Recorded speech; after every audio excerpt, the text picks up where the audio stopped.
حضرت امام مالک رحمۃ اللہ علیہ فرماتے ہیں کہ حضرت سیدنا عمر فاروق رضی اللہ تعالی عنہ کے پاس شکایت لے کر شام کا ایک شخص آیا، کہنے لگا حضرت میں نے اپنی بیوی کو کسی غیر مرد کے ساتھ گناہ کرتے دیکھا ہے، اپنی بیوی کو کسی غیر مرد کے ساتھ زنا کرتے دیکھا ہے، گناہ کرتے دیکھا ہے، حضرت میں کافی پریشان ہوں، میں ایک مسئلے میں الجھا ہوا ہوں، خدا را میری پریشانی دور کریں، میرے اس مسئلے کا حل کریں۔ مجھے خود پہ شرم آتی ہے کہ میں ایک زانیہ عورت کا شوہر ہوں، میں ایک زانیہ عورت کا سرتاج ہوں، مجھے خود پہ شرم آتی ہے کہ میرا نکاح ایک زانیہ عورت سے کیا جا چکا ہے۔ حضرت میں کافی پریشان ہوں، قیامت کا دن ہوگا، نفسا نفسی کا عالم ہوگا، میں یہاں 5 وقت کا نمازی ہوں، تلاوت کرتا ہوں، قرآن پڑھتا ہوں، میں قیامت کے دن جنت میں جاؤں گا اور میری بیوی قیامت کے دن جہنم میں جائے گی۔ حضرت مجھے یہ برداشت نہیں ہے، خدا را میری بیوی کی جو سزا ہے وہ دنیا میں ہی اسے دی جائے۔ میری بیوی کی جو سزا ہے نا، اس نے زنا کروایا ہے، میری آنکھوں کے سامنے اس نے گناہ کیا، میں چاہتا ہوں میری بیوی کی جو سزا ہے وہ دنیا میں ہی اسے دی جائے، قیامت کے دن جب وہ اللہ کا سامنا کرے تو پاک و صاف ہو کر کرے۔ حضرت سیدنا عمر فاروق رضی اللہ تعالی عنہ نے اس شخص کی شکایت غور سے سنی، غور سے سننے کے بعد حضرت نے ایک صحابی کی بیوی کو اس شخص کی بیوی کے پاس تحقیق کے لیے بھیجا کہ تم جاؤ تحقیق کر کے آؤ کہ وہ واقعی زانیہ ہے، وہ واقعی گنہگار ہے، واقعی اس نے گناہ کیا ہے۔ اب یہ صحابی کی بیوی مرد کی زانیہ بیوی کے پاس پہنچی، جب اس کے گھر پہنچی تو دیکھا وہاں تو کافی عورتیں بیٹھی ہوئی تھی، گپوں میں مصروف تھی،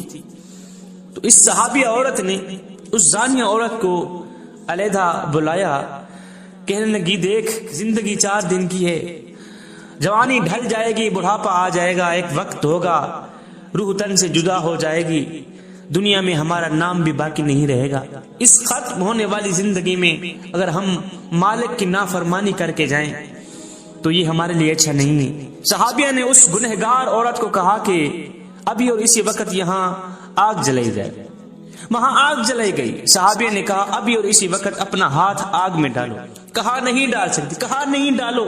اپنا ہاتھ آگ میں ڈالو، کہنے لگی نہیں، آگ کی تپش ہاتھ پہ بہت زیادہ اثر کرتی ہے، میں آگ میں ہاتھ نہیں ڈال سکتی۔ یہ سن کر صحابیہ رو پڑی، کہنے لگی او نادان، او بدبخت عورت، دنیا کی آگ تو برداشت نہیں کر سکتی، آخرت کی آگ کیسے برداشت کر سکتی؟ اور دنیا کی آگ تو برداشت نہیں کر سکتی، جہنم کی آگ کیسے برداشت کر سکے؟ اس گنہگار عورت نے کہا بی بی جی یہ بتاؤ کہ میرے پاس آنا کیسے ہوا آپ کا؟ کہنے لگی حضرت سیدنا عمر فاروق رضی اللہ تعالی عنہ نے مجھے آپ کے پاس بھیجا ہے، ایک پیغام بھیجا ہے کہ جاؤ تحقیق کر کے آؤ، کیا تو نے کسی کے ساتھ زنا کیا ہے؟ کیا کسی غیر مرد کے ساتھ تو نے گناہ کیا ہے؟ سچ سچ بتانا، دنیا کی 1 گھنٹے کی سزا قبول کر لینا، آخرت کی سزا سے بچ جاؤ گی، یہاں کی 1 منٹ کی سزا قبول کر لو، آخرت کی سزا سے بچ جاؤ گی، نہ ختم ہونے والی سزا سے بچ جاؤ گی۔ اور نادان عورت، تجھے پتہ نہیں ہے قیامت کے بازار میں 2 طرح کے لوگ ہوں گے، ایک وہ لوگ ہوں گے جن کو میرا اللہ فرمائے گا ان کو میرے سامنے لے آؤ، آج میں انہیں اپنا دیدار کرانا چاہتا ہوں، یہ دنیا میں میرے دیدار کی خاطر یہ گناہوں سے بچا کرتے تھے، گناہ نہیں کرتے تھے، نماز پڑھا کرتے تھے، قرآن پڑھا کرتے تھے، گناہ کرنے کا ان کو موقع ملتا تھا، لیکن یہ میرے خوف کی وجہ سے گناہ سے جان بوجھ کر بچ جاتے تھے، گناہ سے نفرت کرتے تھے کہ ہم گناہ نہیں کریں گے، اس وجہ سے کہ ہم نے تو قیامت کے دن اپنے رب کا دیدار کرنا ہے۔ ان لوگوں کو میرے سامنے کھڑا کر دو، آج میں اپنے چہرے سے پردہ ہٹانا چاہتا ہوں، انہیں اپنا دیدار کرانا چاہتا ہوں۔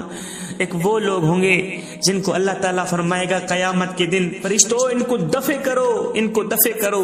آج میں انہیں اپنا دیدار ہرگز نہیں کروں گا، اس لیے انہوں نے دنیا میں مجھے ناراض رکھا، گناہوں پہ گناہ کرتے رہے، زنا کرتے رہے، شرابیں پیتے رہے، میرے حبیب کے کلمہ پڑھنے کے بعد بھی یہ لوگ گناہ سے باز نہ آئے، یہ لوگ خطاؤں سے باز نہ آئے، گناہوں کے اوپر گناہ کرتے، انہیں دفع کرو، جہنم میں ڈال دو، آج میں انہیں اپنا دیدار ہرگز نہیں کروں۔ میں اب تو بتا کہ تو ان 2 لوگوں میں سے کن لوگوں میں شامل ہونا چاہتی؟ کیا تو نہیں چاہتی قیامت کے دن میں اپنے کریم رب کا دیدار کروں؟ اگر یہ چاہتی ہے تو پھر سچ سچ بتا دے، کیا تو نے کسی غیر مرد کے ساتھ زنا کیا ہے؟ کیا تیرے شوہر کی بات سچی ہے؟ ہائے، اس عورت کے دل میں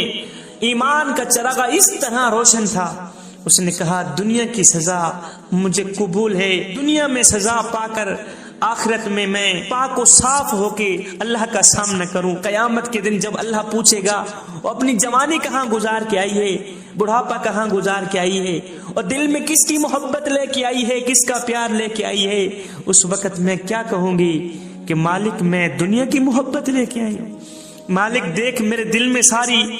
دنیا کی محبت ہے، تیرا پیار ہے ہی نہیں، تیرا خوف ہے ہی نہیں۔ آج میں دنیا میں اپنے گناہوں کی سزا بھگت لوں گی، قیامت کے دن مالک کو کہوں گی مالک دیکھ میرے دل میں ابھی بھی تیرا خوف موجود ہے، دنیا میں گناہ کیا تھا، دنیا میں ہی مجھے سزا مل گئی، یہاں آئی ہوں پاک و صاف ہو کے آئی۔ قصہ مختصر، اس عورت نے اپنے گناہ کا اعتراف کر لیا کہ واقعی میں نے گناہ کیا، مجھے سزا دی جائے، میں نے زنا کیا ہے، مجھے سزا دی جائے۔ حضرت سیدنا عمر فاروق رضی اللہ تعالی عنہ تک یہ خبر گئی، جب خبر پہنچی تو حضرت سیدنا عمر فاروق رضی اللہ تعالی عنہ نے یہ فیصلہ کیا کہ اس عورت کو رجم کر دیا جائے، ختم کر دیا جائے۔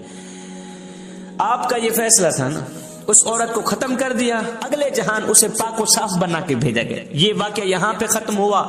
میرے کریم نبی کے پاس دو شخص آئے فیصلہ کرانے کے لیے، مقدمہ لے کے آئے، دونوں میں آپس میں جھگڑا ہو گیا، آپس میں لڑائی ہو گئی، دونوں شکایت لے کر آئے، مقدمہ لے کر آئے، حضور فیصلہ کیجیے۔ میرے حضور علیہ الصلوۃ والسلام نے ایک کو سچا ثابت کر دیا، دوسرے کو جھوٹا ثابت کر دیا۔ ہونا بھی ایسے ہی تھا، ایک کو سچا قرار دے دیا، دوسرے کو جھوٹا۔ میرے حضور علیہ الصلوۃ والسلام نے فرمایا فیصلہ ہو گیا، اب تم جا سکتے، ایک کو سچا دوسرے کو جھوٹا۔ اب یہ دونوں شخص واپسی کی طرف جا رہے تھے، جو جھوٹا شخص تھا وہ منافق نکلا، کہنے لگا کہ مجھے حضور کا فیصلہ قابل قبول نہیں، لہٰذا میں نے سنا ہے حضرت سیدنا عمر فاروق رضی اللہ تعالی عنہ اچھا فیصلہ کرتے، میں تو کہتا ہوں چلتے ہیں حضرت سیدنا عمر فاروق کے پاس، جا کر ان سے ہی اپنا فیصلہ کراتے ہیں۔ تو سچا شخص تھا، اس نے کہا میاں حضور نے جو فیصلہ کر دیا ہے مجھے قبول ہے، مجھے دوسرے دروازے پہ جانے کی ضرورت نہیں، جب میرے آقا نے فیصلہ کر دیا بس ٹھیک ہے فیصلہ۔ اور ہاں اگر تو نے کوئی فیصلہ کرانا ہے، اگر تجھے حضور کا فیصلہ قبول نہیں ہے، جا عمر کے دروازے پہ چلا جا فیصلہ کرا کے آ۔ اب جو عمر فیصلہ کرے گا وہ بھی مجھے قابل قبول ہے۔ سچا شخص گھر چلا گیا، اب یہ منافق شخص حضرت سیدنا عمر فاروق رضی اللہ تعالی عنہ کے دروازے پر گیا، جا کر دستک دی۔ عمر فاروق باہر نکلے، ہاں بھی کیا ہے؟ کہا جی حضور کے پاس گیا تھا فیصلہ کرانے کے لیے، حضور نے فیصلہ کیا، حضور کا فیصلہ مجھے پسند نہیں آیا، میں حضور کے فیصلے کو نہیں مانتا، لہذا